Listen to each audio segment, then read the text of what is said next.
What's up, guys? Today we're building an S1 class track tool tune for the F87 BMW M2 competition.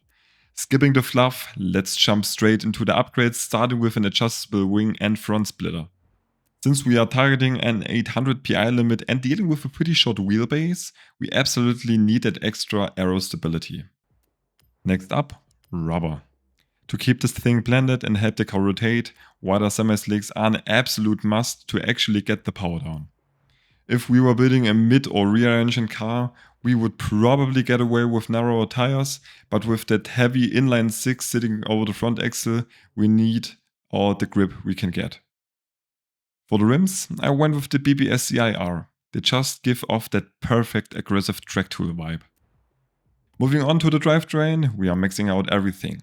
Even though the stock DCT shifts incredibly fast, we are throwing in a race clutch and transmission for those lightning fast shift times and full adjustability.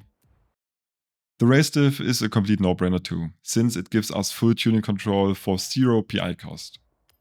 Over in platform and handling, we are absolutely bolting on a race suspension and anti-roll bars. To lock in that ultimate track tool feel, we are adding a race roll cage and stripping a massive 300 kilograms off the car. Honestly, I have no idea what you'd have to rip out of an M2 in real life to lose 300 kilograms, but hey, video game logic, we'll take it. Last but not least, let's talk power. We are adding quite a bit of it. Maybe too much, considering the M2 already struggles with a loose, heavy rear end. With our engine upgrades, we are landing at a healthy 642 HP. That's still somewhat manageable. But taming those 821 Nm of torque sent straight to the rear wheels is going to be a massive challenge. Anyway, that's our baseline setup. Let's be real, this is a fun, pure build, not a meta breaker.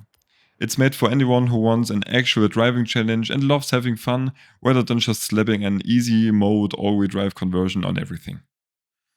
Now let's dive into the custom tune. First up, tire pressure. Like always in my guides, we are aiming exactly for 2.27 bar or 32 to 33 psi. Mid-race is our absolute sweet spot. Looking at the gearing, I've stretched out the first 2 gears to help to get the power down.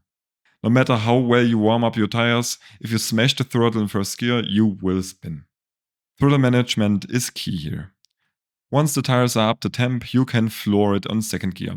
But if they are still cold, expect a decent amount of wheel spin. Keep that in mind. For the alignment, the goal was pure stability. The camber values are tuned to my personal preference, more aggressive up front, less in the rear. I added a bit of rear toe in for that extra stability. I actually experimented with more toe in and minus 0.3 on the front, but it just felt off. What made the night and day difference though was maxing out the front caster. I played around with values between 6.5 and 6.7, but 7.0 was the perfect sweet spot. Maxing it out allowed me to dial back the camber a bit, which worked perfectly. The anti-roll bars are set up pretty stiff, but the chassis genuinely needs it. Trust me, I tried every combination. Soft front, hard rear, full soft, full hard, you name it. After endless tweaking, these values just hit the sweet spot with the rest of the build. The springs and dampers, however, are on the softer side, because the car simply thrives that way. Because of the short wheelbase, stiff ARBs and low ride height, we need maximum mechanical grip and ground contact, which softer dampening and springs deliver perfectly. Plus, your corner exit is way better since the rear can squat, dig the tires in and put the traction down. To unlock more aero grip, I cranked up the sliders to improve cornering stability under acceleration. We are running maximum front aero for crazy turn-in speed, backed up by massive rear downforce. The heavy rear wing puts to help the power down and perfectly counters the mid-corner oversteer caused by that aggressive front aero. The brake balance is dialed in to help rotate the car into corners. I actually lowered the brake pressure because I was locking up constantly when the setup was too stiff. Softening the suspension while keeping the ARB stiff completely fixed the lockups at heavy braking zones. Finally, for the diff, I went a bit more aggressive to complement the rest of the tune. You might have to fight the car a tiny bit at times, but honestly, that only happens if you're too greedy with the throttle. And that wraps up the tuning section. If you want to share a code for this exact tune, just check the description below.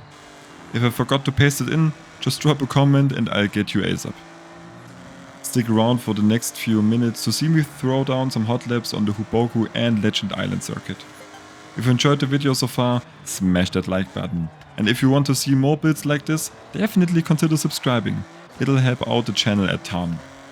Let me know your thoughts or any suggestions in the comments down below. Catch you on the next one, and until then, keep the revs up high and the weight down low.